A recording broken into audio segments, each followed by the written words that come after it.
Taiki has had a crush for years on a senior who turns out to be the daughter of his mother's best friend, and now they're going to live together. Just starting high school, Taiki is thrilled about cohabiting with his crush. Every day, Taiki runs to school early just to see her, but as soon as he enters the gym, a basketball hits him. The senior, Chinatsu, rushes over and gently touches the bruise on his forehead, apologizing with a pack of snacks. Taiki is so smitten he'd give his heart to her if he could. Their school, a combined junior and senior high specializing in sports, is where Taiki practices badminton, always striving to be the first on the court. However, Chinatsu from the girls' basketball team always beats him there. Taiki admires the hardworking and charming Chinatsu and dreams of marrying her someday. His friend Kyo teases him, pointing out that Chinatsu is set to be the new face of the basketball team, admired not only for her skills, but also her charisma and star quality. At the school, every sports club has its territory. Taiki's badminton skills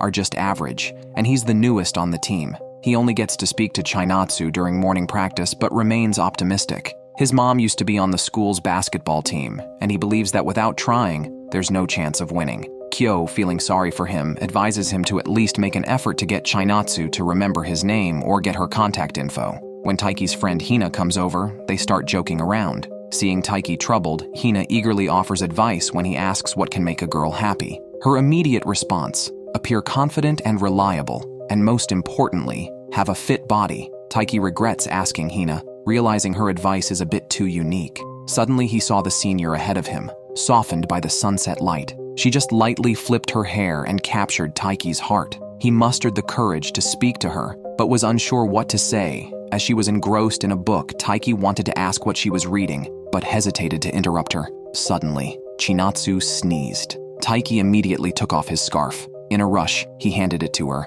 and dug out a thermos from his bag, along with gloves and a hand warmer. The next second, he regretted acting so hastily. Chinatsu didn't mind at all and kept staring at Taiki, curious to see what else he would pull out. Taiki continued searching, making Chinatsu laugh. Then, it was Taiki's turn to sneeze. Chinatsu personally wrapped him in the scarf. In that moment, Taiki even thought of names for their future kids. Before leaving, she reminded him not to catch a cold and accurately called out his name. Taiki was surprised. Why did Chinatsu know his name? Then Chinatsu mentioned, "Your mom is really thoughtful." Taiki then noticed his mom had written his name on the scarf. Their first conversation was awkward, but Taiki didn't mind. He was happy she remembered his name, determined to keep trying. But after training, he saw Chinatsu talking to the basketball coach, interrupted by Hina. Hina noticed Taiki's feelings, telling him not to dream too high, mentioning she saw Chinatsu with a boy earlier, but then said she was just teasing. Taiki was indeed uneasy. That night, he realized he left his stuff at the gym.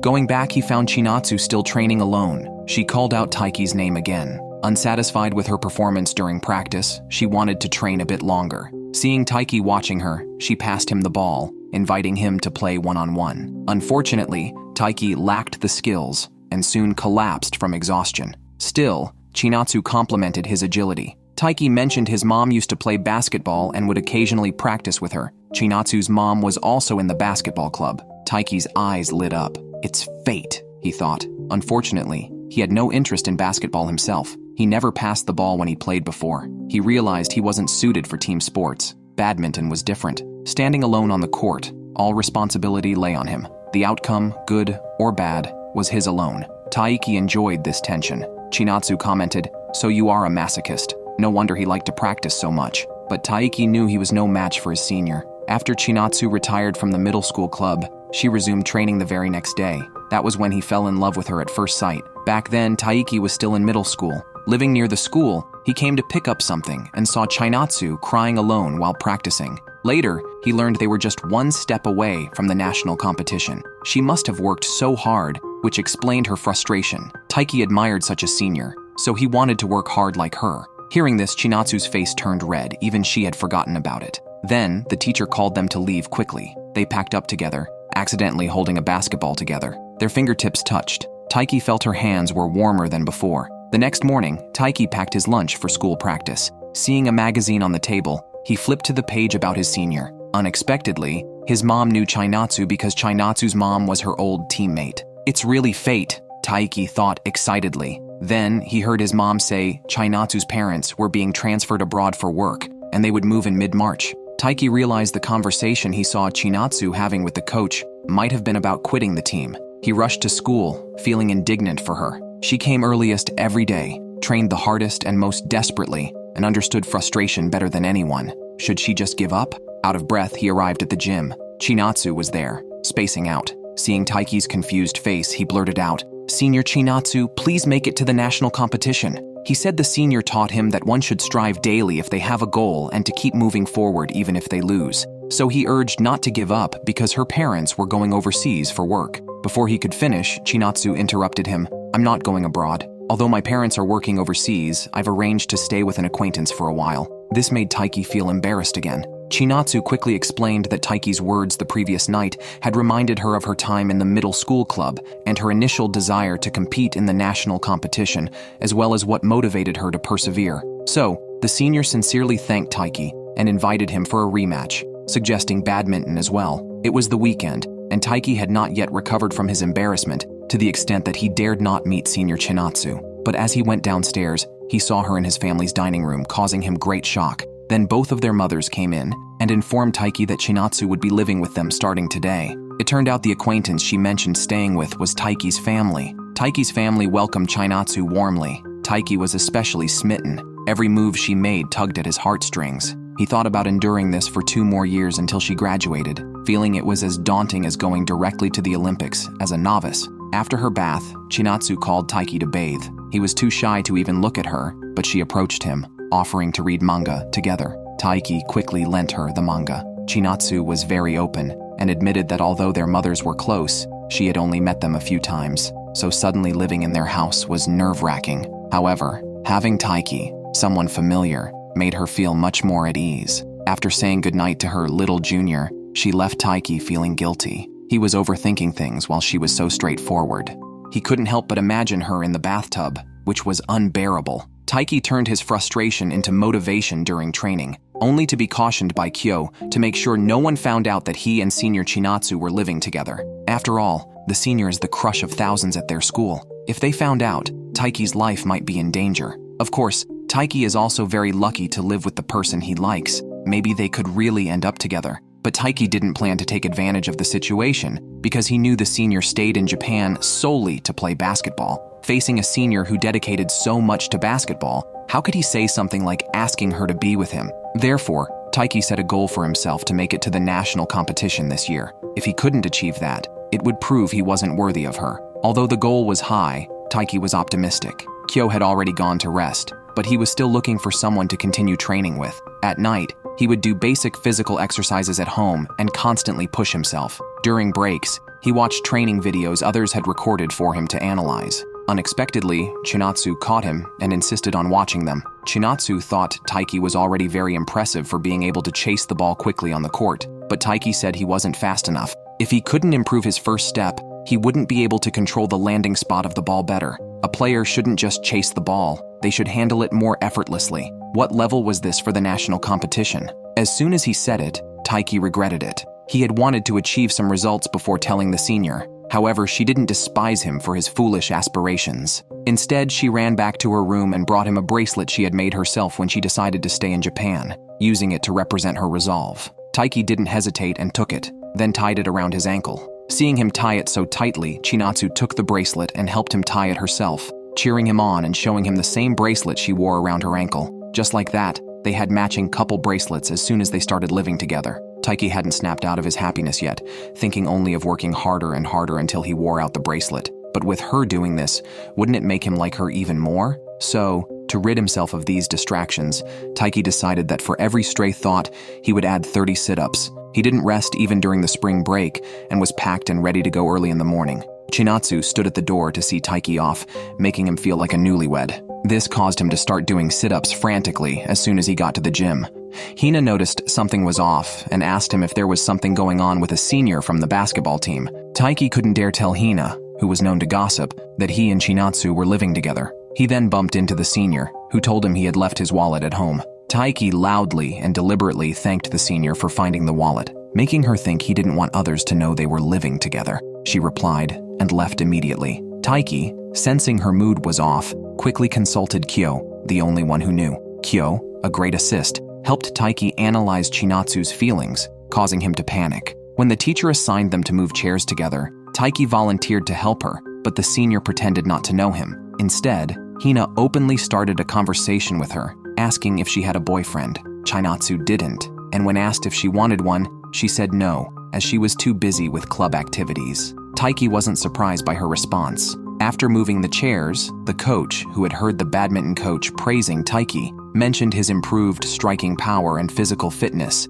hinting he might qualify for the national preliminaries. Taiki wanted to share this joy with the senior, but only saw her walking away. Chinatsu was too concerned about the misunderstanding that she didn't want others to know they were living together. During training, she fell, and Taiki, feeling he wasn't in a position to approach her as they weren't close, followed her silently to the locker room. He took the opportunity, when no one was around, to care for her and apologize, explaining his true feelings. On one hand, he was hesitant to speak about living together with the senior. On the other, she was too popular, and he feared gossip could affect their club activities. That's why Taiki pretended not to know her. Chinatsu didn't expect this to be the reason. She thought Taiki liked that girl from the gymnastics club, especially since he started acting distant around her only after Hina appeared. Moreover, Hina had asked her if she had a boyfriend, which felt like she was probing. Chinatsu thought Taiki didn't want his crush to know they were living together. To avoid arousing Hina's suspicions, she deliberately kept her distance from Taiki and even considered moving out to a low-rent apartment. Taiki didn't realize the senior had thought so much about it, which he found adorable. He couldn't help but laugh heartily and called the senior silly, a scene Hina just happened to witness. The preliminaries were approaching. The badminton club would start its internal selection next week. Taiki's set goals seemed far-fetched. First, to qualify within the team, then to make it to the top 16 in the regional preliminaries, and only the top 2 from there would qualify for the nationals. At least he needed to win against Kengo, the third best in the county, to have a chance. Upon hearing this, Taiki thought, if he could beat Kengo, nationals were within reach. However, it seemed a bit crowded at the club today, mainly because most people were there to see Chinatsu, while the rest were there for Hina. Hina's coach was particularly fond of her, even calling her a girl blessed by the god of rhythmic gymnastics. Their goal was directly to be Japan's #1, especially since Hina had already secured 4th place nationally in middle school, and her father was on the Japanese national gymnastics team.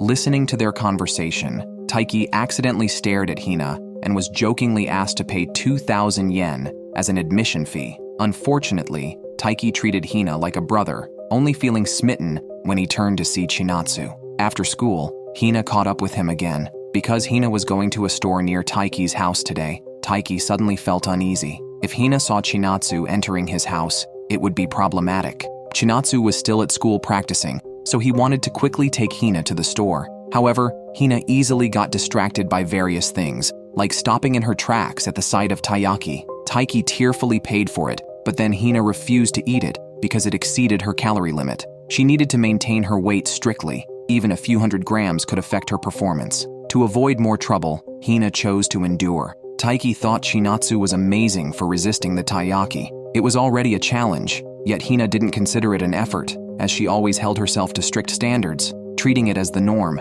Taiki admired this disciplined side of Hina, and his words made her heart flutter. Still, she thought Taiki was even more impressive, especially since he was brave enough to pursue Chinatsu. As his close friend, she naturally hoped he would succeed. While they were chatting, they both saw Chinatsu and Kengo laughing and walking together. Taiki was heartbroken to see his crush, the senior goddess, laughing and walking down the street with a handsome senior. Hina quickly comforted him, insisting they were just good friends, pointing out that she and Taiki also walked home together. Taiki deceived himself with this thought, but the next day, he saw the senior couple chatting again. They were classmates, desk mates, and both class representatives. Taiki's heart broke again. Even though the senior had said she would focus on club activities and not date, how could one stop liking someone? Kengo, the star of their badminton club, was undoubtedly excellent, but the coach also had high hopes for Taiki. While resting, Taiki picked up balls for the senior, his mind full of yesterday's images. Chinatsu asked him when the club activities would end because she had forgotten her keys. They were whispering when Kengo suddenly interrupted, calling Chinatsu Chi. Taiki was devastated, especially since she seemed so used to it. Was it because they were desk mates, or was it a bond between the top athletes of the sports clubs? Taiki walked home dejected, whispering the senior's name at his doorstep, only for Chinatsu to open the door the next second, disgusted with himself. Chinatsu hadn't expected her junior to get home before her. When she left school, the badminton club had just entered the activity room. She asked Taiki if he had run back to avoid getting home first and had waited outside because she anticipated this situation and had even waited a bit in the activity room. Taiki's irritation vanished instantly, realizing the senior had noticed his every move, revitalizing him. He thought of running another lap just to calm his emotions and reevaluate his relationship with the senior. Suddenly, Chinatsu moving into his house made him think they were close, but realistically, he was not at her level. He shouldn't obsess over who she talked to and should focus on the internal selections, moving towards his dreams to one day stand beside her as an equal. Taiki is among the top newcomers, but facing the main players is a different story, especially Kengo, who has never lost a match. However, Taiki has decided not to let whatever relationship Chinatsu and Kengo have affect him.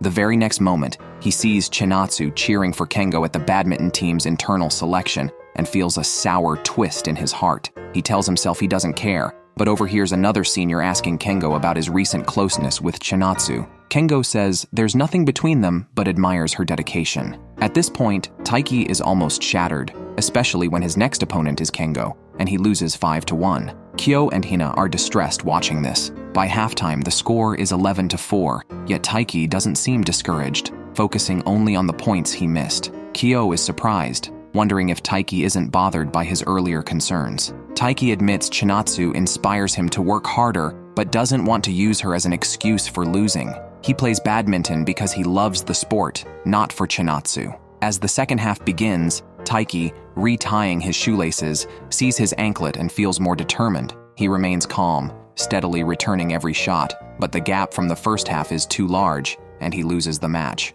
Although Taiki is likely to qualify for the preliminaries with his current record, he can't feel happy. Even though he played well in the second half, Kengo controlled the match's pace, leaving Taiki unwilling to accept defeat, unaware that Kengo feels the same. On the way home from school, Taiki reflected on his own shortcomings compared to the seniors. He realized he needed to work harder and gain more experience. Unexpectedly, Chinatsu caught up with him and suggested they go to a special place. She led Taiki to a park where, to his surprise, she pulled out a pair of badminton rackets. She guessed he would want to practice more after their match. Despite not being good at badminton, Chinatsu joined him. As they played and talked, she mentioned that losing the match didn't mean Taiki was weak, especially since he scored more in the second half than Kengo. Still, Taiki felt unsatisfied, attributing the first half's poor performance to a skill gap, which made Chinatsu laugh. Chinatsu had been paying attention to Taiki, aware of the issues the coach pointed out during training, which Taiki diligently practiced during morning sessions. Even after recognizing his skill gap with Kengo, he didn't give up but instead played better in the second half. Taiki was comforted by her words, understanding them better coming from someone he liked. While they were playing, Chinatsu received a message from Taiki's mother asking when she would return home. Taiki noticed a charm with the name Chi on Chinatsu's bag. She explained it was a gift from a classmate, as her classmates called her Chi. This reassured Taiki that the nickname was not exclusive to Kengo. Chinatsu initially wanted to go home with Taiki, but he felt it was inappropriate for them to be seen living together, as it could reflect poorly on her. He suggested she go ahead while he stayed back to practice a little longer. The badminton team's roster was finally announced. Surprisingly, Taiki and senior Kengo were paired for doubles. Kyo thought it awkward to team up with a rival for the national competition. Taiki, on the other hand, was focused on beating Kengo, wondering how he could win in doubles. Before he could finish his thought, Kengo called him for training. During the session, Kengo overheard Taiki mention that he didn't like Chinatsu, which led Kengo to directly ask if Taiki had feelings for her. Despite the pressure, they both got serious about training. However, Taiki couldn't match Kengo's stamina, and Kengo teased him using Chinatsu as motivation, suggesting her future boyfriend would need to be formidable. This spurred Taiki into training intensely for a week, leaving him exhausted. Kengo's rigorous fitness regime was daunting, but Taiki made noticeable improvements. Kyo thought Kengo was genuinely helping Taiki, while Hina speculated that Kengo was showing off to intimidate Taiki. However, Taiki didn't suspect any ulterior motives as their training was equally tough. Kengo's speed and control remained superior. If only Taiki could reach his physical condition, playing would be more enjoyable. His friends teased him about being a masochist for enduring such hard training. Besides physical training, Kengo also gave Taiki valuable advice. Leaving school exhausted, Taiki ran into Kengo and Chinatsu. Kengo introduced Taiki to everyone as his doubles partner, humorously critiquing his skills but affirming that Taiki could become stronger. Now everyone, including the seniors, joked about Taiki's resilience. Chinatsu quietly complimented Taiki on his toughness. Suddenly, Kengo checked his phone, mentioning his girlfriend was looking for him. Shocked, Taiki exclaimed, "What? You have a girlfriend?" It turned out Kengo's girlfriend was from the entertainment industry, and they had just started dating after she confessed to him. Following a time when he almost gave up, Kengo had been teasing Taiki all along, with Chinatsu's help in picking out cosmetics playing a role in his new relationship. Taiki realized that Kengo had just been joking with him. Chinatsu has been living at Taiki's house for a month now. Every morning, Taiki sees the dazzling sight of his goddess. He doesn't even feel like staying in bed anymore. However, because he's been so distracted, he picked up the wrong sports uniform one morning. After lunch, Kyo started asking about Taiki's cohabitation with his senior. Just then, Taiki received a message from his senior. Realizing he had taken Chinatsu's sports uniform, they needed to find a secluded place to exchange it. On the way, they ran into senior Kengo. Feeling guilty, Taiki turned around and declined his training invitation, hurrying off to the multimedia classroom. Unexpectedly, Hina and her friends were there, as the gymnastics team was meeting there today. Just then, another girl bumped into Taiki, knocking the clothes out of his arms, revealing Chinatsu's name on them. Taiki panicked, splashing dirty water on himself to prevent Hina from picking up the clothes, claiming they hadn't been washed since the summer of 9th grade. Hina immediately stepped back, remembering Taiki always wore that uniform for training. Could it really have been unwashed all this time? Taiki had no choice but to own up. Time was running out before Chinatsu's gym class, and the place was crowded. Luckily, his senior messaged him to meet on the rooftop. Seeing Chinatsu in her school uniform, Taiki was momentarily stunned. Chinatsu, unconcerned, started changing right in front of him, mentioning that the girls in their sports department were all trained and unguarded. Taiki couldn't resist, so he turned his back. But even just hearing the sounds, his imagination ran wild. As images flashed through his mind, when Chinatsu emerged dressed, Taiki had to crouch to hide his body's reaction, letting his senior leave first. Though it was a wonderful experience, upon reflection, it threw cold water on Taiki. Chinatsu daring to change in front of him might mean she doesn't see him as a man. So Taiki decided to toughen up his masculinity. After training, Hina called him, knowing his preliminaries were starting tomorrow, and cheered him on. Senior Kengo was about to say something, but Taiki quickly denied it. Kengo told him not to worry, as they would surely win the doubles. For next week's singles, making the top 16 was enough. Taiki was irked, believing he could make the top 4. Kindly, Kengo reminded him, "You forgot your bag." That evening, as his mother was busily packing for Taiki, he claimed he had already packed everything. Then, the next moment, he accidentally spilled water on the sports uniform. Taiki felt he was too nervous, even though it was his first high school competition. He had attended big events before. Such nerves could lead to basic mistakes tomorrow. The more he thought, the more agitated he became, so he went to the yard to practice his swings. Chinatsu heard the noise and came out to see that Taiki had his clothes on backwards. He changed right in front of her, making her blush. She hadn't realized her junior had such a good physique, clearly showing the effects of his recent muscle training. Yet, Taiki was still not satisfied with himself, knowing muscles didn't mean better badminton skills. Sensing his tension, Chinatsu approached him and poked him on the head at a pressure point to relax him. Whether it was the acupressure or her soothing words, Taiki felt calmer. Then Chinatsu added, "You still have next year and the year after." But Taiki's first thought was that she would have graduated by then. The next day, Taiki and senior Kengo confidently went to the competition venue. Their doubles match went too smoothly, with Taiki feeling Kengo had to keep saving the game. It seemed he still had much to practice. Then, another player who had just won his match saw Kengo and kicked at him, which Kengo easily dodged. They had been partners in the youth team. The player, with a mohawk, accused Kengo of breaking a promise to share Chinatsu's contact details. He had fallen for Chinatsu at last year's school festival and had been pestering Kengo to introduce them since. Kengo had never followed through. The mohawk player then jokingly asked Taiki if that was too much. Taiki just thought Kengo did well. In an attempt to get Chinatsu's contact, the mohawk player vowed to win today's doubles match,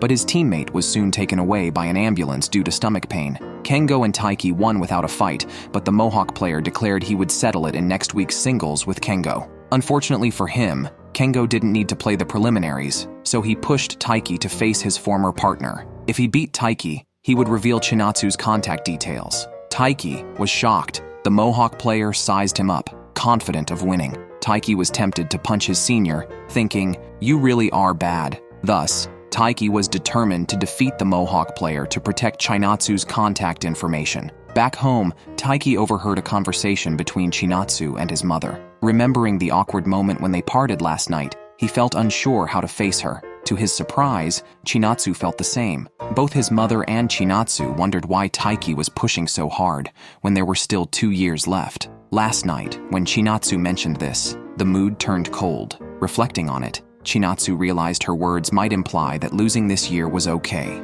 which wasn't her intention. She thought about how quickly a year passes, and with only 1 year left for herself, she envied Taiki. Her words were more about her own fears than encouraging Taiki. Thus, she kept reflecting, while her mother simply thought she was a good kid. At that moment, Taiki appeared and declared to his mother and Chinatsu that he must win the singles match too, because he couldn't let Chinatsu feel uneasy. The day of the singles match finally arrived, and Taiki faced the Mohawk player. Kyo had heard from Taiki about Kengo's bet involving Chinatsu's contact details and thought it was unfair. Kengo clarified that he would not disclose the contact details if Chinatsu herself was unwilling. He believed Taiki would win. If Taiki lost, however, he would face a special training plan devised by Kengo, which made Taiki shiver. The first game began, and the Mohawk player's smashes were powerful, seemingly overpowering Taiki. The nearby practicing women's basketball team came to watch, noticing that the situation seemed unfavorable for Taiki. Only Kengo believed it was part of Taiki's strategy, knowing him to be a slow starter who initially focuses on returning the ball to exhaust his opponent, making the opponent run more. Kyo felt reassured and went to prepare for his own activities. Passing by Chinatsu, he asked why she wasn't watching from a closer spot. Just then, Taiki narrowly returned another smash, causing Chinatsu's hands to tremble with nervousness. Kyo then informed her that the match stakes were her contact details. According to Kengo's bet, even if Taiki won, he wouldn't gain any advantage. Therefore, Kyo asked on Taiki's behalf, if Taiki won, Chinatsu should accompany him to the aquarium. Kyo also mentioned that Taiki had been performing well lately, catching balls he previously couldn't, likely motivated by having someone with similar goals around him. Thinking of her energetic and hardworking junior, Chinatsu didn't want Taiki's efforts to go unrewarded. Just then, Taiki scored another point, and Chinatsu's heart raced with excitement. She agreed that if Taiki won, she would go to the aquarium with him. If Taiki won the match, he could go on a date to the aquarium with his senior. Unaware of this, Taiki still gave his all and caught the opponent's ball. The player with the Mohawk was just a step too short and missed the ball, resulting in Taiki's victory. The Mohawk player was not pleased and challenged Taiki to a practice match at their school, reminding him to check the women's basketball team's practice schedule. Taiki was so annoyed he almost cursed on the spot. After all the matches, Taiki achieved second place. A sophomore from his school got first, but it was fine since they had already qualified for the county preliminaries. Hina came to comfort him, saying that reaching second place as a freshman was impressive. Then Taiki's phone rang. He was shocked to see a message from his senior inviting him to the aquarium the next day. Excited beyond words, Taiki puzzled Hina, who wondered when they had become so close. Kyo explained that he had seen Chinatsu, the senior, at the match, and asked her to reward Taiki for his win. Hina got excited too, celebrating Taiki's first date with his crush. She seemed more thrilled than Taiki, almost as if she was forcing it.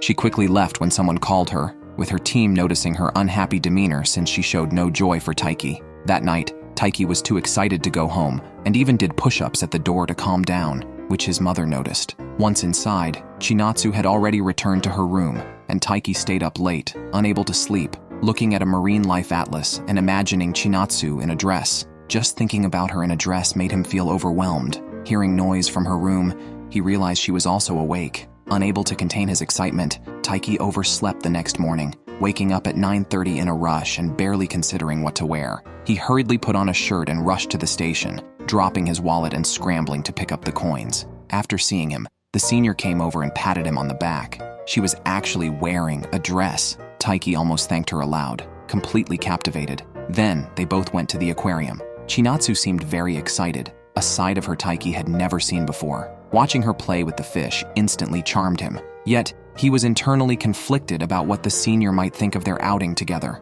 Most likely, the senior just wanted to go out and agreed to Kyo's request. However, she might also be upset that Taiki used her as a bet. Therefore, Taiki decided to cover all her expenses today. Just as he made this decision, Chinatsu suddenly took a photo of him, claiming it was for keepsake. Taiki was embarrassed and anxious, but couldn't insist she delete the photo. They spent the whole day at the aquarium. Chinatsu even hugged a giant mascot, making Taiki almost green with envy. They also watched the penguins. While Chinatsu was watching the penguins, Taiki couldn't help but keep looking at her. Suddenly, a little boy accidentally bumped into Chinatsu, causing their hands to touch. Taiki's heart raced, hoping they could visit again as a couple next time. Yet, considering a confession might make the senior uncomfortable if she found out, he decided to keep his feelings to himself for now. As the date was about to end, Taiki was about to leave when Chinatsu grabbed him, saying she had something to tell him. A secret hope rose in Taiki's heart. Could the senior possibly feel the same? However, Chinatsu started by apologizing. She was still troubled about something she had told Taiki before,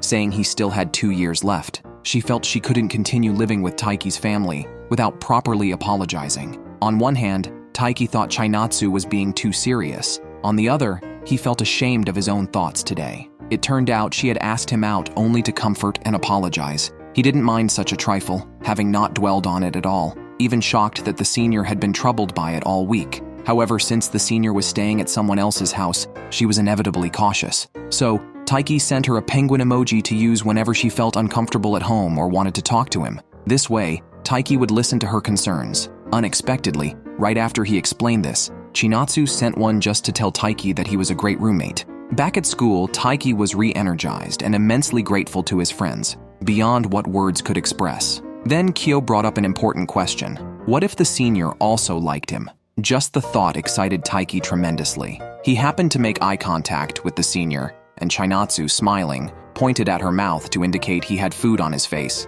Taiki's face showed a hint of delight. He would definitely be happy to date her. Suddenly, Hina came over and interrupted his daydream, annoyed at his sneaky smile. Kyo, watching Hina thoughtfully, then reminded Taiki that there was no time to revel in fantasies, especially with the county preliminaries approaching. The competition was fierce, particularly from another high school that was leading the pack and had won last year's national championship.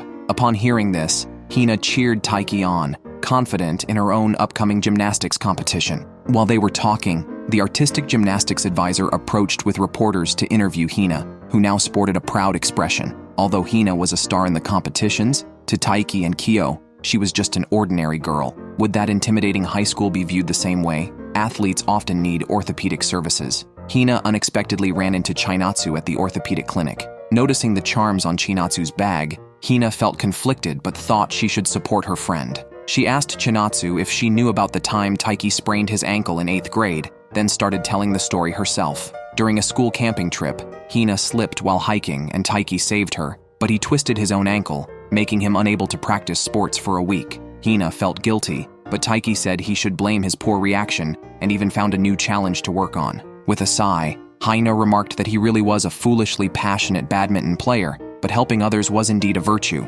After sharing this, Hina felt proud, thinking she had spoken well of Taiki, unaware that Chinatsu had seen through her intentions. Chinatsu realized that this junior might have a crush on Taiki, hesitated to speak, but ultimately remained silent. When they left, it started raining, and Chinatsu lent Hina an umbrella, but accidentally left her phone in the clinic. Hina offered to return it and followed Chinatsu, only to see her entering Taiki's house where he came out to greet her. Their conversation sounded as if they had been living together for a long time. At that moment, Hina was taken aback. My best friend secretly moved in with the girl of my dreams. What does that make me, his childhood friend? Hina was utterly shocked. Why was Chinatsu at Taiki's house? She didn't know what had happened between them. Initially planning to leave and ask at school the next day, she remembered she came to return Chinatsu's phone. She shouted Taiki's name from outside the wall and angrily demanded an explanation. With no more secrets to hide, Chinatsu nodded for Taiki to tell Hina everything. Taiki explained the situation, feeling guilty for keeping it from Hina.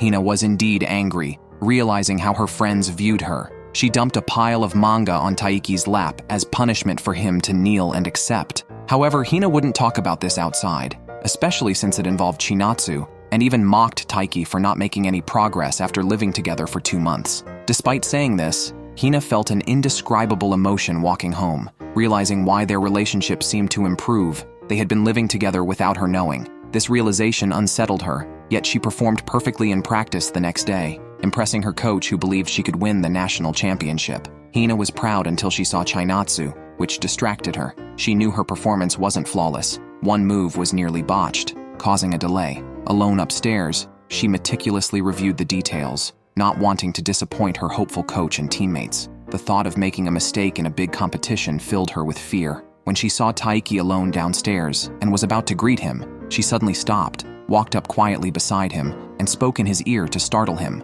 Taiki had accidentally stepped on something, hurting his foot, which he was tending to when Hina noticed the anklet from Chinatsu. Taiki blushed and said it was a gift from Chinatsu. Hina felt hurt but pretended it didn't matter, teasingly asking if he was dating Chinatsu. Taiki quickly denied it, saying they just shared a common goal. Little did Hina know, this relationship also seemed ambiguous to her. After all, if she got tired from practice, she would surely think of the person who shared her goal. Her gaze was drawn again to Chinatsu on the court. Then she saw Taiki and thought about the two of them caring for each other and striving towards their shared goal. Tears welled up in Hina's eyes as she recognized her emotions. She quickly reminded herself that the big competition was near and she could not afford any distractions, for she was alone and had to fight alone. In the following days, Hina was alone, and her performance kept getting worse. She made frequent mistakes in training, which immediately worried her coach. Hina forced a smile and explained it was due to lack of sleep from watching dramas. Kyo noticed Hina's condition and mentioned it to Taiki. Unexpectedly, when Taiki greeted her, she ignored him. Kyo saw through it all and hinted to Taiki that Hina might be upset with him. In reality, Hina was intentionally distancing herself from Taiki, not wanting to hinder his pursuit of his crush, especially since the two were already living together and might end up together eventually. Hina's teammates thought she was pushing herself too hard and hoped she would rest, but Hina felt she could not afford to rest. While buying a drink, she ran into the head teacher, who praised her excellent performance in an interview and knew the big competition was coming. He encouraged Hina to do her best and not disappoint her father, a member of Japan's national team, and asked when her father could visit the school. After the head teacher left, Hina nearly crumbled under the pressure. She was just a regular high school freshman but had to carry so many expectations. She wished she could joke and chat casually with Taiki, who always charged forward recklessly. But when she entered the sports center and saw Taiki, at this vulnerable moment, Hina finally recognized her own feelings, yet turned and fled because she knew she had to strive alone. However, after that, Hina's condition improved, and both teammates and coach were reassured. They were confident she could easily win the preliminaries, but unexpectedly, Hina was knocked down by an athlete at the door and twisted her ankle, shattering all her plans in an instant. Her mind was filled with worries about how the ankle sprain might affect her performance. Already in a bad state, she thought, "What do I do? What do I do?" Hina couldn't think straight anymore. Just then, Taiki knelt in front of her, insisting they go to the medical room first. Taiki was about to help her up, but Hina refused, concerned about being seen by her senior, Chinatsu. Taiki was speechless, wondering if this was really the time to worry about that. Meanwhile, Kyo hurried off to call a teacher. Taiki then supported Hina to the medical room. The doctor examined her and found nothing serious, just a bump from the fall. It should stop hurting in a few minutes. Understanding that elite athletes are sensitive to pain before big competitions, the doctor advised Hina to apply ice. Taiki, relieved, stayed by her side. Hina used this opportunity to vent all her recent troubles and complaints. Taiki played the role of a psychologist very well. What frustrated Hina the most was that when people saw her excellence, they immediately thought of her father. But what did her own efforts have to do with her dad? Then, changing the subject, she mentioned there was someone she might not be able to beat. Taiki was shocked to hear Hina talk like this, but the person Hina referred to was Chinatsu, and the referee in this emotional conflict was Taiki, who was blindly sided with Chinatsu, completely captivated by her. Hina herself fully realized Chinatsu's charm and felt like fleeing from such a formidable opponent. Unfortunately, Taiki didn't understand her implied meaning and felt that with Hina's character, she would never run away. Her pride wouldn't allow it. This assumption of Taiki's made Hina even more determined not to give up. How could she walk away? Moreover, Taiki had a point. How could she retreat without a fight? After applying a cold compress for a while, Hina's foot stopped hurting. On their way back, she shyly asked Taiki to cheer for her. Although somewhat puzzled, Taiki immediately responded with an earnest, "You can do it," bringing a bright smile back to Hina's face. She then successfully won first place in the county preliminaries and no longer avoided Taiki. Instead, she deliberately showcased her charm. Kyo, standing by, smiled silently and turned his attention to senior Chinatsu, waiting to see her next move. Lately, with the increase in training, Taiki has been going to bed earlier. One day, while going upstairs, he ran into Chinatsu. She had seen Hina at the orthopedic clinic that day and was impressed by the younger girl, who had won first place in the county competition as a freshman. Taiki couldn't help but comment that Hina herself was not satisfied, always feeling her performance wasn't perfect enough. He laughed and called her a rhythmic gymnastics fool, echoing Hina's earlier description of Taiki. Chinatsu suddenly thought the two were quite a match. Living with Taiki, She wondered if she was superfluous. However, she quickly dismissed the thought, as she had no romantic feelings for Taiki. Everything was for basketball, and she would continue to live there until she reached her goal. Indeed, senior Chinatsu was not one for internal strife. As the competition day for Taiki and Chinatsu drew closer, their training intensified. Taiki pestered his senior Kengo daily to practice with him, but never won a single game, which made Kengo reluctant to continue, as constant losses were not a good omen for the upcoming competition. This was a lesson for Kengo himself, who had only placed third in the county after losing to a top player from another school, while his opponent went on to win the national championship. After being pointedly reminded of this by his teammates, a stern glance from Kengo acknowledged his need for more practice, leading him to let Taiki train alone. After all, they would soon be competitors in the singles matches. Meanwhile, Chinatsu's women's basketball team rested near the entrance. Their county preliminaries were set for next Saturday, and the badminton competitions would start on the 18th. Her teammates were curious how she knew about the dates, surprised to learn that she followed the school newspaper. This made Taiki secretly hope that perhaps Chinatsu was also keeping an eye on his matches. After school, Taiki pondered how to spend the remaining 10 days, regretting not practicing his backhand sooner. Seeing Chinatsu with a heavy load, he hesitated to help, fearing it might be misunderstood by others. Eventually, he offered his help anyway, but she declined, teasing him about being shy to walk home together. Pretending they had bumped into each other by chance, Taiki took her bag, and they played along, making their way home together. Taiki seized the opportunity to ask how she was settling in since moving. Chinatsu said everyone was kind and gentle, making her feel very welcomed, a description Taiki found hard to associate with his own family.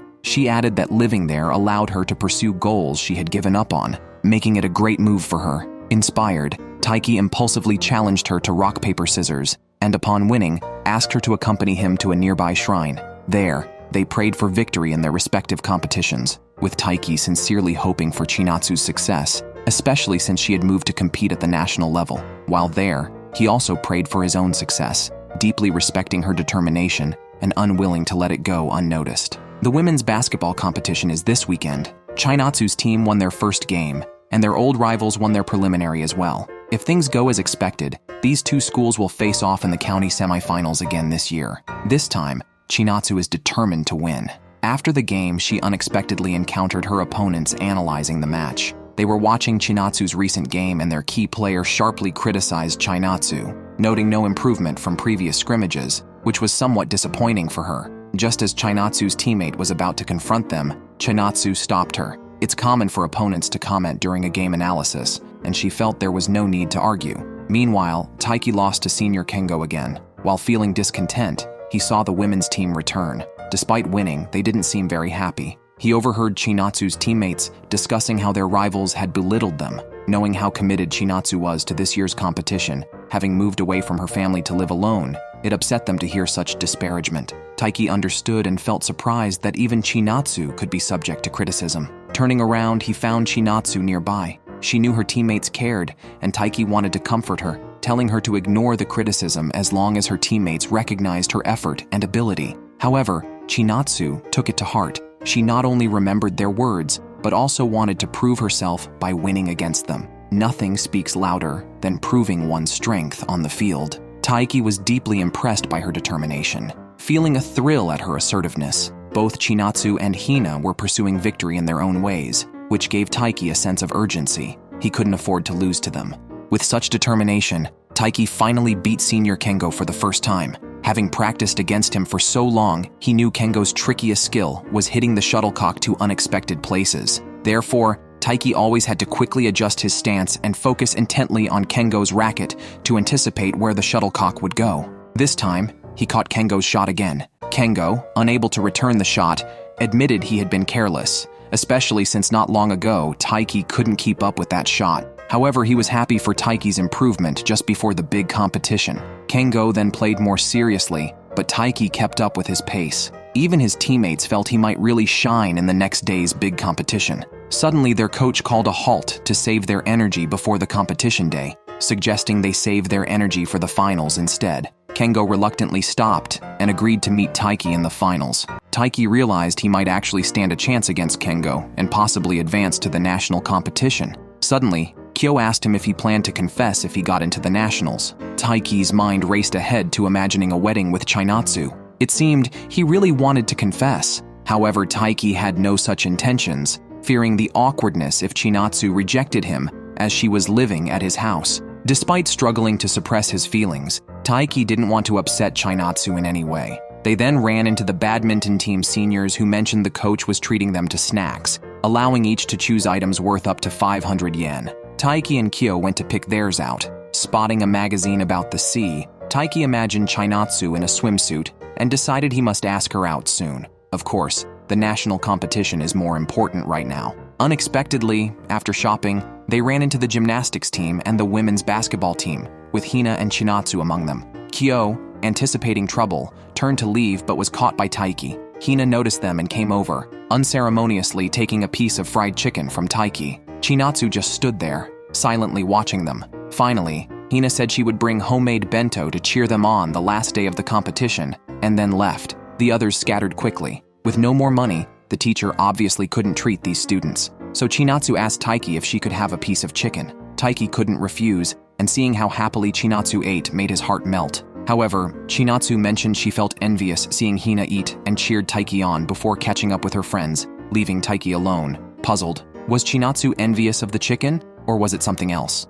After beating Senior Kengo in a match, Taiki gained confidence in his abilities. Early in the morning, Chinatsu saw Taiki doing radio calisthenics in the yard. Today was the day of the badminton tournament. Taiki was worried he might be too nervous and stiff, but he felt surprisingly eager. So, Chinatsu joined him and instantly found Taiki adorable. Today's match was doubles, with only one team qualifying for the nationals. Tomorrow, 2 players could qualify in the singles, and it was also the final day of Chinatsu's basketball tournament. All their efforts would be tested tomorrow. Seeing the expectant look in her senior's eyes, Taiki couldn't help but ask if he could pose a question after tomorrow's match. He wanted to understand what Chinatsu meant that night. Chinatsu did not refuse, but her question for Taiki couldn't wait until tomorrow. What was the badminton team's cheer? Taiki told her it was "win the point." The senior laughed and cheered for him. "Win the point." She shone brightly in the sunlight, overwhelming Taiki. Finally, they arrived at the venue where all competitors were ready.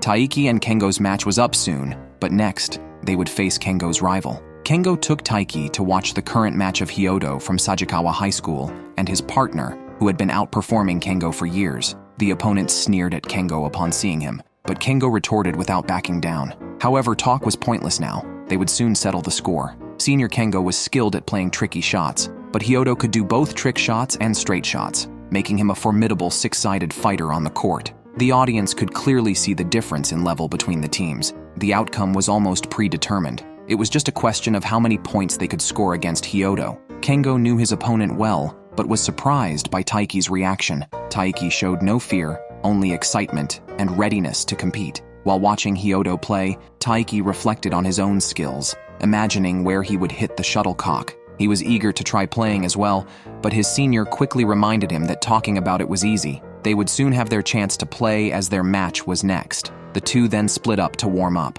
Just after leaving the restroom, Taiki noticed someone resting on a chair with a wallet fallen on the ground and pointed it out to them. After Taiki left, the person on the chair, touched by his kindness, thought to himself that while Taiki was a good person, good people aren't necessarily suited for badminton. The jacket on the chair slipped off, revealing a Sajikawa team uniform, indicating that this person, Yusa, was on the same team as Hyodo. As everyone anxiously awaited their matches, Yusa alternated between sleeping and playing with a skipping rope, until he was called to watch the seniors' match. At that moment, Hyodo's team was playing against Kengo's team, with Kengo and Taiki trailing by nearly double the points. However, Yusa mentioned they weren't playing poorly, only lacking a decisive winning shot. Despite Hyodo's aggressive play, Kengo managed well, and Taiki, a freshman, put up a strong fight. The pair coordinated quite well, but their opponents were tough. Taiki's spike went over, but Hyodo failed to receive it, though the shuttlecock landed out of bounds.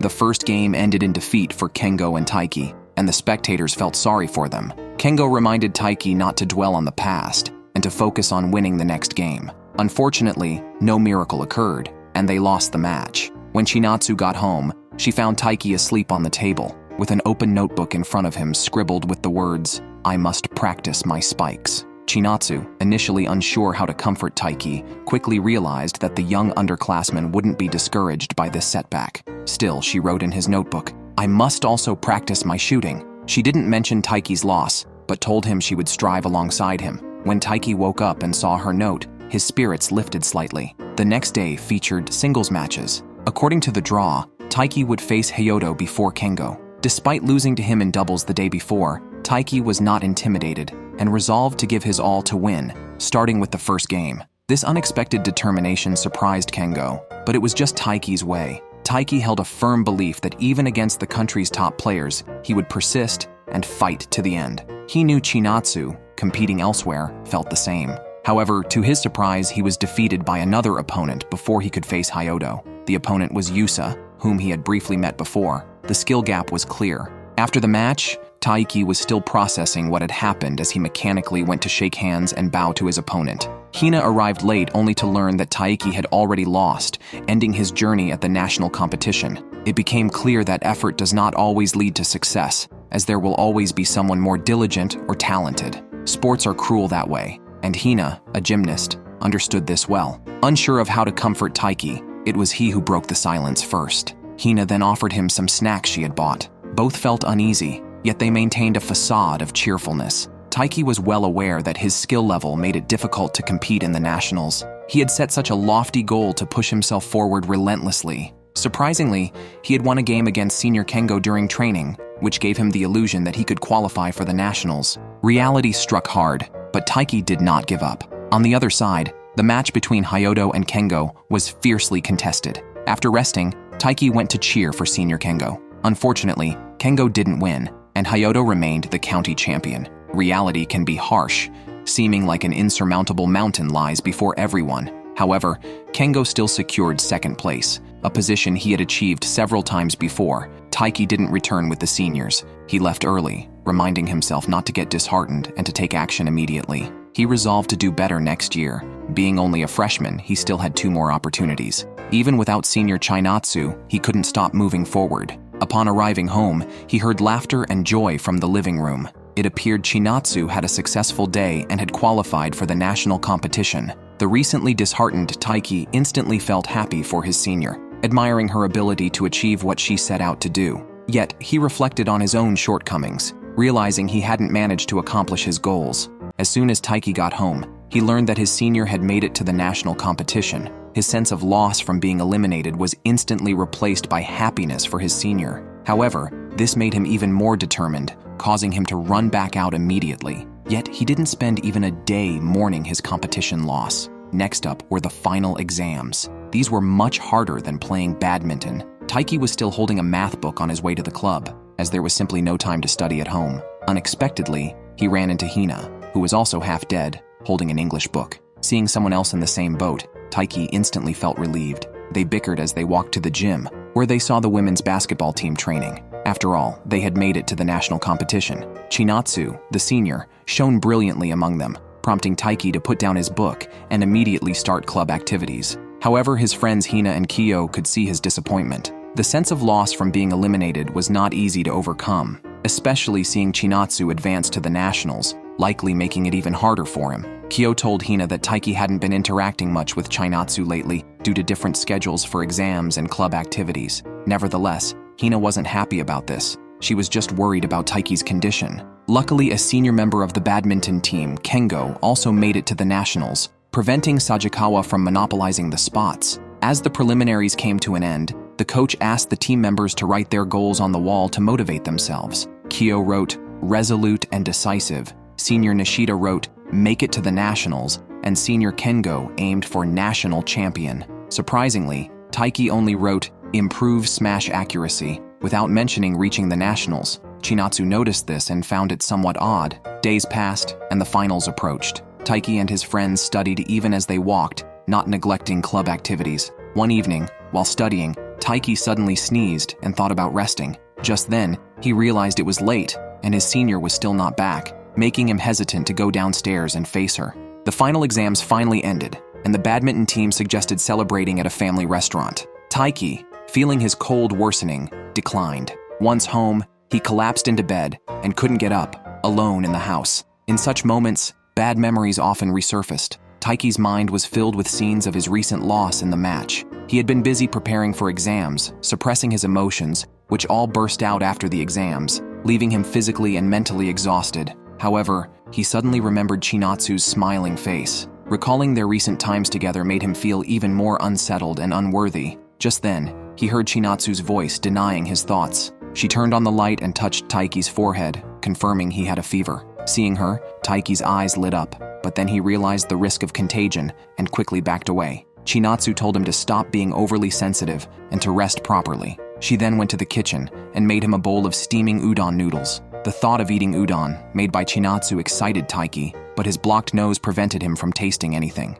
Chinatsu sat beside him, ready to help if needed. With her by his side, Taiki felt much more at ease, and they hadn't been this close in a long time. Chinatsu said she would stay until he fell asleep, but her presence made it hard for him to sleep. She suggested they chat, noting they hadn't talked much recently. Taiki had wanted to ask her a question after the competition ended, but hadn't yet done so. But now, Taiki felt too embarrassed to ask. He just wanted to know what Chinatsu meant by her comment last time. Why did he feel envious seeing Hina eat? However, asking her after losing the match seemed pointless. So, Chinatsu asked him a question instead. Why hadn't he aimed to qualify for the national competition? Taiki explained that he lost points several times due to errors in his smashes during the match, suggesting that the nationals might still be out of his reach. Only after playing in official matches did he realize there were many players better than him, and merely wanting to win was not enough to achieve such a lofty goal. It might even be overambitious. Hearing her junior reflect this way, Chinatsu found it interesting.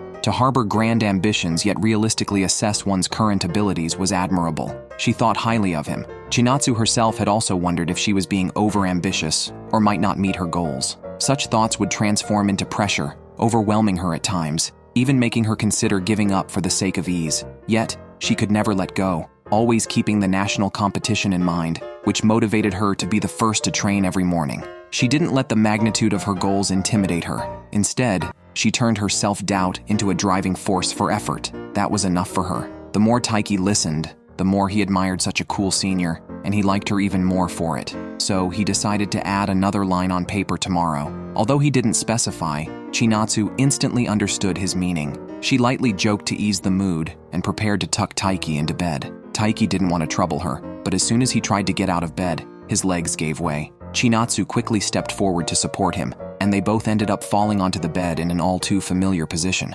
Taiki's heart pounded like a drum, while Chinatsu uncontrollably touched his face. This was definitely the most nervous moment in Taiki's life. His beloved senior was lying on top of him, reaching out to touch his face, but she was just fixing his fever-reducing patch. Then, as if nothing had happened, she got up and left, leaving Taiki too excited to sleep. Fortunately, his fever subsided by the next morning, and he went to his club activities as usual. Unable to stop thinking about his senior, he remembered the soft touch of her body from the night before and the scent of her shampoo. At school, he found the seniors cleaning the swimming pool because the volleyball team was using the gym for a practice match. Other club members came to spend time there. Senior Kengo asked Taiki to join in. Taiki was about to refuse when he saw Chinatsu's radiant smile and immediately offered to help. While changing his shoes, he noticed a foot chain identical to Chinatsu's. To avoid troubling her, he wore rubber shoes to cover it. Kengo told Taiki that his weakness wasn't spiking as he had performed poorly from the start in a previous match against Yusa, who was also a freshman and would be even stronger next year. Kengo advised Taiki to focus entirely on his efforts if he wanted to qualify for the nationals, noticing that Taiki had been looking listless. Kengo asked if Chinatsu felt the same way, but she hadn't heard their conversation and went to chat with friends after greeting them. Kengo then asked about Taiki's progress, and Taiki, showing both fear and uncontrollable joy, sought advice on how to tell if he had a chance with someone. Kengo pointed out that being able to talk naturally with Chinatsu didn't mean much as she was friendly with everyone. However, he also noted that Chinatsu wouldn't seek someone out without reason, indicating she had clear boundaries. Taiki immediately recalled the previous night's event, trying to convince himself that his senior was just helping with the fever patch and nothing more. The next moment, he saw Chinatsu drinking water, looking up, and despite telling himself not to hope, he couldn't help but feel excited. After cleaning the pool, the seniors couldn't wait to jump in and play. Since Taiki had just recovered from a cold, he chose not to join them. While putting things away in the equipment room, he ran into Chinatsu. Alone together, Taiki felt nervous. However, seeing Chinatsu's casual demeanor made him think he was being too gloomy. To show he didn't care, he deliberately brought up last night and thanked her. Chinatsu's expression seemed unnatural, and she said it was no problem. Taiki, unable to help himself, grabbed her wrist but quickly let go and made an excuse about asking where to place a bucket. After she left, he scolded himself for not being more careful, knowing he should have been. On the street, Chinatsu and her friend bumped into a classmate and her boyfriend. Her friend remarked how love had made the girl even cuter. They both were too busy with club activities to think about dating. Back at the gym, they found a volleyball player crying because she was transferring and the team hadn't made it to the nationals. It was a relief that Chinatsu stayed. Without her, their basketball team might also have struggled to reach the nationals. Her friends were grateful to the relatives who made Chinatsu feel at home and joked about how great it would be if there was a handsome guy in that family for Chinatsu to date, not knowing there really was one. That evening, Taiki's family was barbecuing in the yard. Chinatsu, joining in, felt happy. Seeing Taiki's dad cutting vegetables alone, she went to help. He told her to go eat outside and treat the place like her own home. Chinatsu replied that it was precisely because she felt at home that she couldn't just sit back like a guest, and started preparing the vegetables. With his busy work schedule, Taiki's dad rarely talked to Chinatsu, so this was a good opportunity. His family hoped she would feel comfortable living there, especially Taiki's mom, who had even promised to take responsibility. Taiki's dad had been persuaded that since it was Chinatsu's wish to stay, they as adults had a duty to support her. Later, learning she had made it to the nationals, they all felt proud. Chinatsu felt fortunate to be staying here. Just then, Taiki came in to get some noodles, but it turned out that his dad, who was in charge of shopping, hadn't bought them. Chinatsu mentioned she needed to buy some items herself and could go now. Taiki's dad suggested Taiki go with her, as it wasn't safe for a girl to walk alone at night. However, Taiki was still unsure about the proper distance to keep from his senior and said he could go alone. But when Chinatsu suggested they go together, Taiki couldn't refuse. The walk back was awkward because they had already talked about everything on the way there. While Taiki was struggling to think of something to say, Chinatsu suddenly asked if they could have ice pops now, despite planning to eat noodles later. She also considered whether it would be better to share with everyone since she bought for all. Taiki laughed at Chinatsu's childlike reasoning and handed her an ice pop, explaining that the rule at their barbecue was to freely enjoy what you want. Chinatsu happily accepted it, and they continued eating and chatting naturally. Chinatsu thought Taiki was like his mother, cheerful and generous. She felt she might be more like her father, harder to read. For instance, when she first discussed staying at Taiki's place, she thought her father would surely object. Instead, he simply said, "Is that so?" as if leaving the decision entirely up to Chinatsu. A car came by suddenly, and in a rush, Taiki pulled Chinatsu aside. The moment their bodies touched, both were deeply stirred and remembered the previous night. Regaining his composure, Taiki quickly stepped back and apologized. As he was about to walk away, Chinatsu suddenly brought up last night's incident, hoping Taiki would act as if it never happened. She blamed herself for not considering the implications of living with a boy and promised to be more careful in the future. Taiki was stunned. Did Chinatsu mean to set clear boundaries between them? It also seemed she had noticed his feelings. Taiki felt indescribable disappointment. He had intended to pursue her, but before he could even start, he felt defeated. With summer vacation approaching, he wasn't in high spirits. Hina thought his worries were about homework and suggested that after the club activities on Saturday, they all go to the library to study. Several classmates also expressed interest in joining. After making plans, the three headed back, only to see Chinatsu outside the window. However, when Chinatsu looked up, she only saw Hina and Kyo. The two asked Taiki what he was hiding. Not wanting to tell his friends he felt rejected by Chinatsu, he simply said he had gotten too close to her, which wasn't good for her. After being reminded by Chinatsu, Taiki didn't know what to do. Hina looked at Taiki, wondering what was going through his mind. Seeing the senior sister washing up early in the morning made Taiki feel awkward because he didn't know what to say. Leaving would seem unnatural. Chinatsu, with toothpaste still in her mouth, couldn't speak clearly. After rinsing, she asked Taiki again if he was going to a club activity since he had put his uniform back on. Taiki answered that he would go to the club in the morning and then go to the library with everyone to do homework in the afternoon. Chinatsu encouraged him, reacting naturally. It seemed that only Taiki was still concerned about that day's incident. In the afternoon, while supposed to be doing homework, Hina started dozing off and complained that the material in the textbook seemed unfamiliar. A boy nearby immediately began explaining it to her, knowing well that he liked Hina. Taiki had just realized this. It seemed that everyone was unknowingly harboring romantic feelings. Unfortunately for the others, Hina was completely focused on Taiki, and they even went to buy drinks together. They overheard some girls discussing the upcoming fireworks festival next week, making Taiki nostalgic.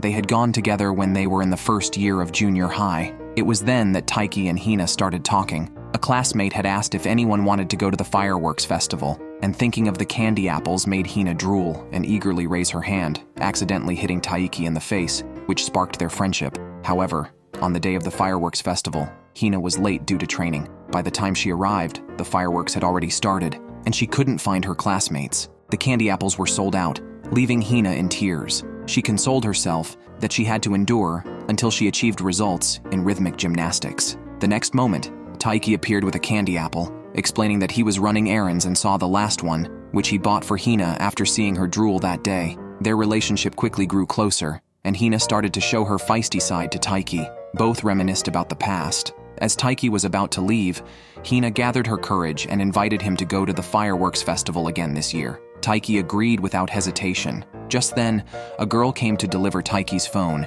and he hurried off to answer a call, promising to talk more next time. On the way back, Hina and her friend saw the poster again. Her friend wanted to go, but Hina mentioned she had already made plans. Her friend realized everything. Going to the fireworks festival together was essentially a date. She was happy for Hina. Unknowingly, Chainatsu's National Competition Day is approaching. While discussing with her mom and senior sisters what to bring, Taiki was outside doing his homework. Suddenly, he heard his mom mention that there's a fireworks festival next weekend, and asked Chinatsu if she wanted to go. Taiki's ears perked up upon hearing that the senior sister was also attending the festival. Although he doesn't know how to wear a yukata, he couldn't help but look forward to it. However, he had already planned to go with Hina and everyone else. Yes, Taiki thought Hina had invited everyone and even planned to tell Kyo himself. Even during the summer vacation, Taiki attended club training every day. Despite always losing to senior Kengo, he felt Kengo was continuously improving. Thinking this, the gap between them would only widen. Just then,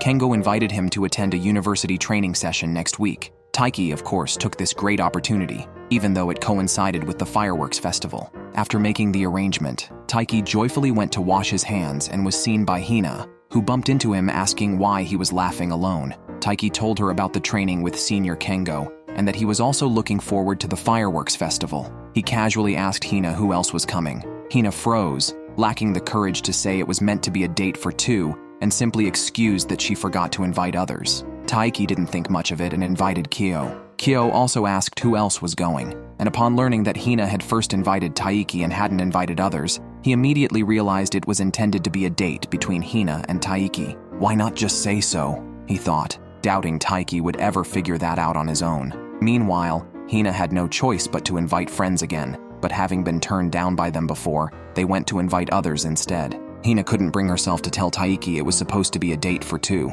On the other hand, Chainatsu's friends were also asking her about the fireworks festival. Their women's basketball team had already planned to go together, but a friend asked if they should invite some boys as well, suggesting it might spark some romantic feelings. Unfortunately, Chainatsu declined, feeling content with the current arrangement. Taiki and Hina ran into each other again, and in the end, it was just the two of them, plus Kyo, who went together. Nonetheless, the three of them have the best relationship. Of course, Hina knows that Taiki would prefer to go with senior Chinatsu. Taiki didn't deny this, but he knew it was impossible to go with her. With so many people at the fireworks festival, it would be bad if they were seen. Even if he invited Chinatsu, she would surely refuse. Mentioning this made Taiki feel upset. He thought that after months of interaction, he had gotten closer to her, but it seemed like a step back. Now, all he could do was try not to trouble her. One wrong step, and he might even be disliked. Consequently, Taiki now avoids Chinatsu at school. Hearing this, Hina felt uneasy. She wished Taiki would value her as he does others,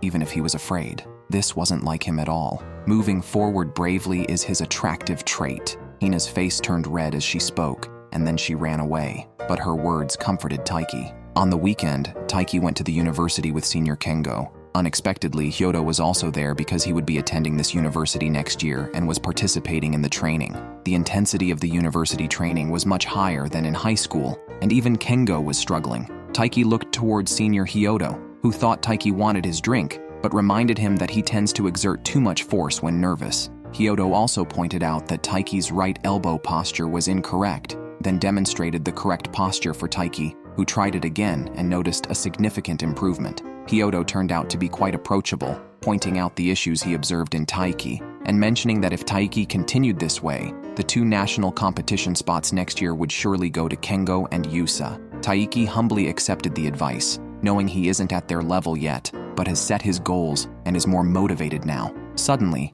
he made a successful shot. Yodo appreciated the young man's spirit and his love for underdog victories. After the training, Taiki's legs were trembling. He was supposed to meet Kyo next, but then Kyo messaged him to say he had a fever and couldn't go to the fireworks festival. It seems that when it comes to assists, you can't beat Kyo. Now it turned out to be just Taiki and Hina on a date. Realizing this made Taiki increasingly uncomfortable, but Hina didn't say anything, and since it had been arranged in advance, he went to meet her anyway. In the crowd, he saw a girl with a hairstyle like Senior Chinatsu's and got excited, only to relax when she turned around, and it wasn't her. Passing by a candy apple stall, he remembered Hina loved them and bought 2.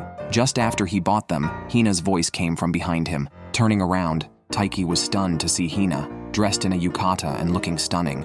Summer vacation was almost over, but before school began, Chinatsu celebrated her 17th birthday. Early in the morning, she arrived at the gym where her teammates wished her a happy birthday and gifted her a deer-themed t-shirt. With her teammates, Chinatsu spent a joyful birthday. Seeing this, Kyo immediately asked Taiki about his plans. Taiki had known about his senior's birthday for weeks and had been choosing a gift. He wanted to make her happy without being too serious, especially since Chinatsu had been low in spirits after the national competition. Taiki was undecided, thinking Chinatsu might not enjoy a loud celebration. However, seeing her happy now, he decided to prepare a surprise for her that evening. Suddenly, a ball hit Taiki on the head. Clearly, Hina was creating an opportunity to talk to him.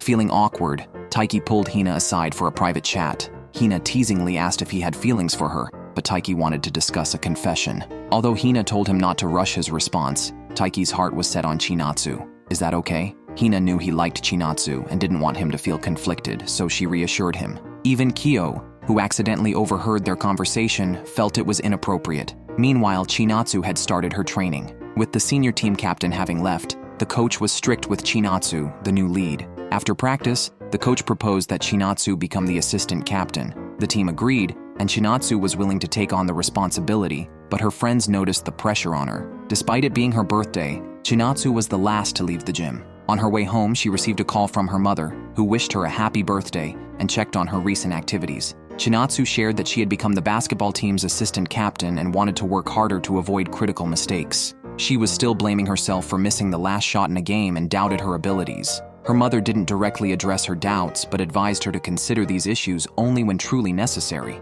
When facing difficulties, think about how to overcome them, and remember it's okay to rely on others. Chinatsu felt her mood brighten and sent Taiki a message. Unexpectedly, the notification sound came from right behind her. Taiki quickly explained that he wasn't following her. It was just a coincidence. Suddenly, Chinatsu suggested going somewhere for a stroll. Taiki thought of a great place, and they took a tram to the seaside. As soon as they arrived, Taiki was about to warn Chinatsu about not going into the water when she had already kicked off her shoes and dashed into the sea, calling for Taiki to join her. It was then that Taiki noticed the ribbon on Chinatsu's ankle was missing. Chinatsu joked that it probably broke from carrying too many wishes, and it wasn't a match for Taiki's anymore. While Taiki pondered what she meant, Chinatsu started splashing water at him, and they joyfully played together. Onlookers on the shore, weary from their daily routines, felt nostalgic watching the vibrant young pair. However, they could tell the weather was about to change. Taiki suddenly grabbed Chinatsu's wrist, but before they could enjoy the moment, he stepped on a sharp shell and fell into the water. Soaked and unable to board the tram in their condition, Chinatsu didn't want to go home yet, so they decided to stay until their clothes dried. Seizing the moment, Taiki brought out a small cake he had been carrying from school, complete with candles indicating Chinatsu's age. As Chinatsu felt another step closer to adulthood, she asked about Taiki's birthday. They were just 2 years apart, which didn't matter to Taiki at all. He began singing the birthday song, and Chinatsu beamed her brightest smile of the day. Before she could blow out the candles, the sea breeze did it first. Unbothered, they shared the cake with forks. Then, Taiki brought up the ribbon, promising to make theirs a pair next year, when his would also break. Chinatsu felt comforted by his words. Suddenly, the coastal weather turned, and they ran to the station in heavy rain, hoping to catch the last train. Unfortunately, they found it was canceled due to a landslide caused by the storm. They found a motel with only one room left, meaning they would have to share a bed that night. Well, actually, they had separate bedding. Taiki called home to reassure his family, mentioning everyone was there.